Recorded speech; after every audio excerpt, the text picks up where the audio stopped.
Hello and welcome to a new video of my neurotypical and neurodiverse marriage. Finding yourself. That's the topic of today. So when it comes to losing myself, I hadn't realized that it was happening.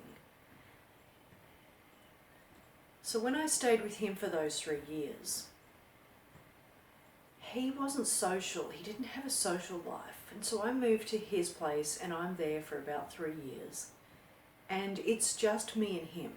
No social life, no nothing. We're in outback country town, there's very little to do and very few people to do it with. And so without even sort of realising it, I was losing my jovial, bubbly self because I dropped the mic. Wasn't even a cool mic drop either. Anyway, yeah, so I just started to lose my bubbly self. I started to feel really lonely and depressed. And it was 3 years of that, so it really kind of changed something within my psyche. And I hadn't really realised it because I kept trying to be myself and, you know, make the best of my situation and things like that. But, you know, slowly over time, I suppose, things were taking effect. I was diagnosed with depression during that time and put on medication, which I stopped taking once I left there because I don't really like the effects. But anyway, whole nother ballgame. So then I get back to my place and I start to come alive again. I start going out with friends and having a social life and doing bits and pieces, and then he moves back over with me and things start going downhill again. And it's really kind of hard for me to say at this stage exactly how and why they started to go downhill. Like, it's not like I couldn't go out still while he was there. And I was doing that sort of thing, still hanging with friends, going for walks with them, doing bits and pieces. But life at home was really testy, especially once the children came along and he was nitpicking and critiquing and getting angry and all the rest of it. Try as I might, I could not maintain any level of happiness. I could fake it.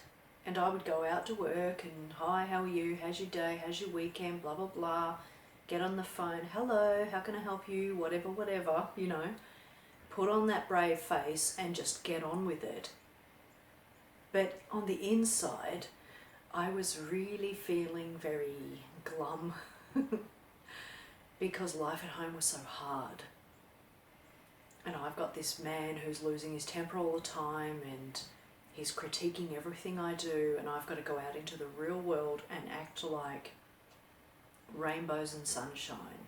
And if I did express to people that things weren't rainbows and sunshine, a lot of people were like, whoa, that is way too hard to deal with, I'm out of here. So then I started to get more isolated without even realising that that was happening. It just started to sort of slowly happen. It would be like somebody'd say, do you want to go out on Saturday? And I'd be like, yeah, that sounds great. Come Friday or Saturday, he and I are fighting at loggerheads, and then I'm realising I can't go out on this night because I can't fake it. I feel so glum.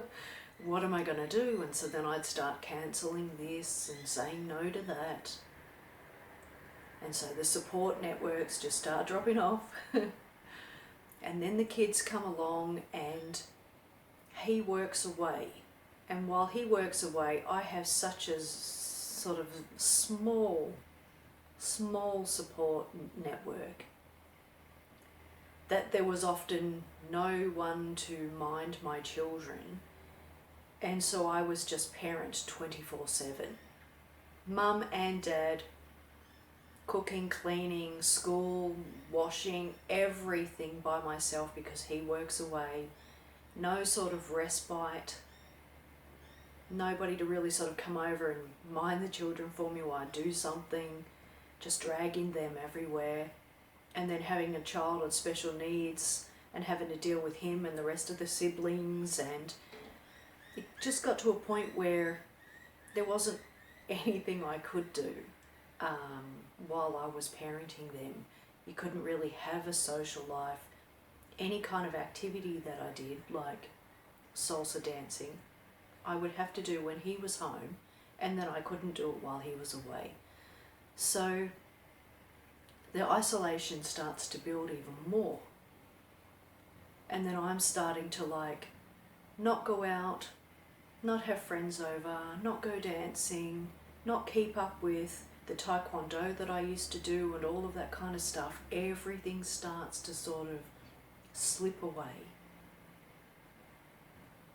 And so I don't remember exactly when I remember that I lost myself, or should I say realised that I lost myself.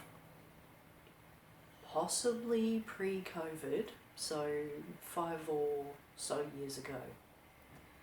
I just kind of, I don't know, just realised that everything that I'd wanted out of life, fun, friendships, family, dancing, social life, having people over, all that kind of stuff, had just withered away. And I was like, where did it go? What happened? And how am I now this person who barely even likes having people over because I'm so glum that I can't even put on a brave face when they visit? So yeah, it was just kind of some sort of random realization, light bulb moment that things had shifted.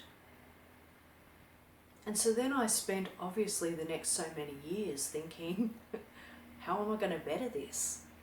I cannot rely on him to better it for me. He's not going to be the kind of person that wants to go salsa dancing with me or do this with me and that with me. It's just not who he is. And he was saying right from the start, go and find your own life, go and have your own life, go and hang with your friends, be social, do this, do that. Just kind of leave him out of it, you know. And I was thinking, no, I want to do things with you. And that wasn't happening. And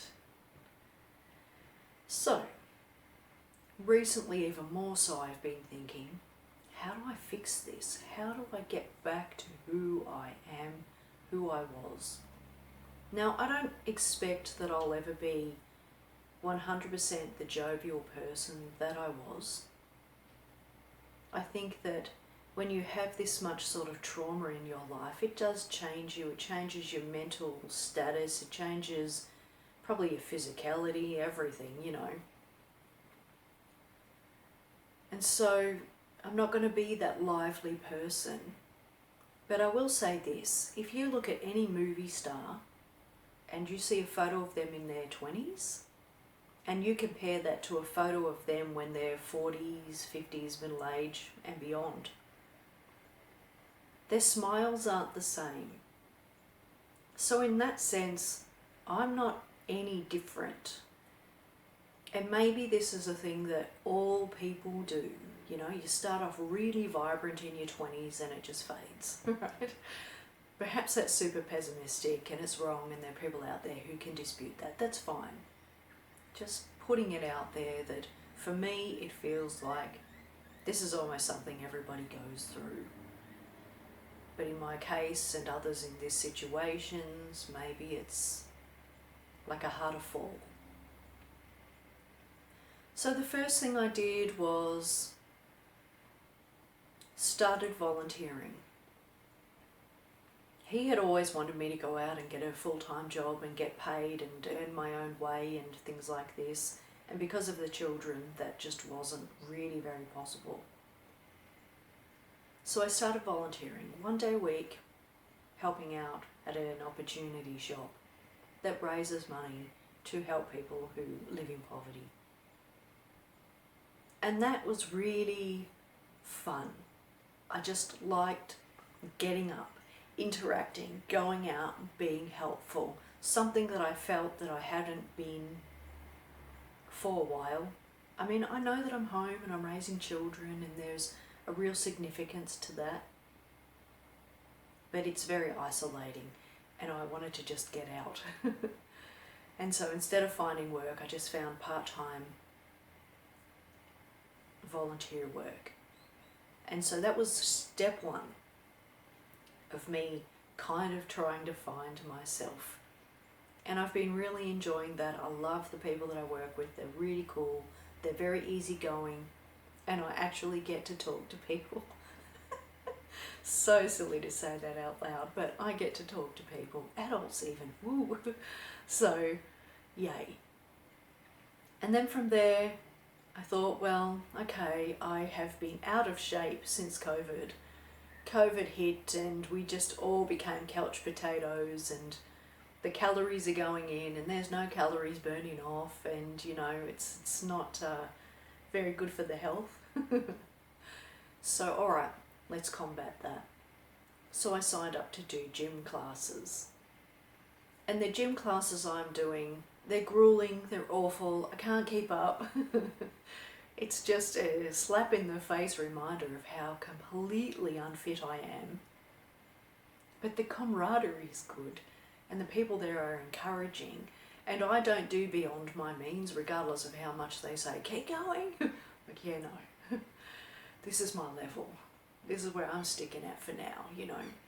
And so that's step two, physical health. I'm trying to get into shape, be better, stronger, fitter, stronger bones, more active, more cardio, just kind of taking care of myself. And it's not so much about calories burned. If I get skinnier, lose a bit of weight, good on me. But I really just want to be strong, especially going into older age. I don't want to have brittle bones and whatever else happens if you're really sedentary. So that's step two.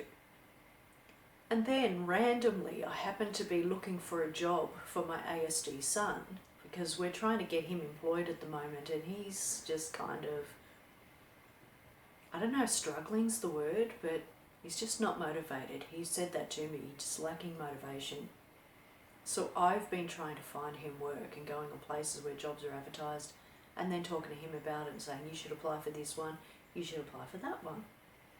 Anyway, randomly I happened to see a job located in my area that's to do with beauty technician, and I was like, hey, I'm qualified for that. And so I just applied.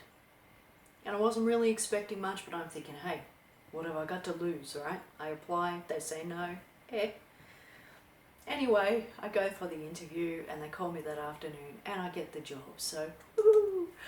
So now I'm employed. And it's part-time because they've realised that I need to fit in my volunteer work, my children and my gym. So they've been really good with my hours and things. So it's part-time. I don't think it's casual. No, part-time. And now I'm out and actually earning an income. And that feels really good. I mean, I'm now part of a team. I get even more adults to talk to. And so that's step three. And so slowly, you know, I'm just moving out of the funk that I've been in, that I'm finding myself in. I mean, it even got to a point where I really love my garden and I was just like, I can't even be bothered to go outside. Just that kind of real bad funk. And so now I'm just sort of trying to lift myself out of that. Because at the end of the day, it isn't my husband's job to get me out of this funk. As much as I wish that I could rely on him and he would do something with me and it would be some sort of magical cure or some magical happiness or something, I can't rely on him for that. It's not going to happen. And as I've said, he wanted me to have my own life outside of him anyway. And so I'm also trying to find ways to have new friendships and new experiences and go out and things. And so even just last night I went out with another Aspie wife. That's what we call ourselves. We're not the Aspies, we're the wives of the Aspies. Although we're not allowed to say Aspie anymore, but anyway, we just refer to ourselves as Aspie wives. And I went out with her and we went and saw Pseudo Echo in concert. And that was really cool. Like, I can't even recall the last time I kind of went out and had, I don't know, a night out. It's been a while. So just trying bits at a time to find myself. And I'm sure that many of you watching this video have found yourself in a very similar position where you just kind of fade away. You were this really vibrant, enthusiastic, bubbly person who's just kind of been chiseled away at over time until you're a mere shell of yourself, and you're kind of waking up and thinking, where am I? Where did I go? How do I find myself? Where do I even begin? So if that's you, I encourage you just to find one thing that you can do that can help. Like, I hadn't realised that volunteering was going to help as much as it did. It started to get me out of my shell. Even just getting up in the morning, like setting an alarm and getting up in the morning and getting dressed and driving somewhere was enough of a difference in my mundane Netflix watching routine that it started to shift something. Something started to go, oh, I remember when I used to drive everywhere. I remember when I used to go here and not have a problem with it, and go there and not have a problem with it. I've gotten to the point where if I don't have somebody to go shopping with me, I won't go shopping. And I'm thinking, I never used to be like that. I was Miss Independent. Where have I gone? And that's another thing that I've set myself a challenge for as well. Because of the nature of the relationship and my husband being so critical, and he's a terrible backseat driver, which I don't know why they call backseat driver because he's sitting right next to me. Terrible backseat driver. Really kind of destroyed my confidence, and I don't drive if he and I are going somewhere. He does the driving, right? I don't even bother because I know I'm going to get in that car and he's going to be me, and I'm just going to be, where's that automatic door pushing button where the door just flies open while you're driving and you go push. I would never, but anyway, it's not to say that I didn't want to. So even with the driving, like, I love driving. It's one of my favourite things to do. Put the music on really loud, just cruise along, love it. And I'd even just let that go because it was just not fun anymore, you know. And so anyway, I've set myself a challenge that I'll go to a place and I'll remember as many, landmarks as possible. And then the next time I go, I try to remember how to get there without looking at a map or a GPS. And so I'm finding that I actually can remember quite a few many different places to get to without using the GPS. And so that's kind of building my confidence a little bit, you know. I don't have to be worried about how crap of a navigator I am because he says so. I'm actually all right. Anyway, so that's me finding myself. If you are in the same boat and you are starting to find yourself, let me know. If you're struggling to find yourself, let me know. I feel like taking at least one step is a good way to start. But anyway, let me know how you go. And thank you for taking the time to watch this video. I really do appreciate it.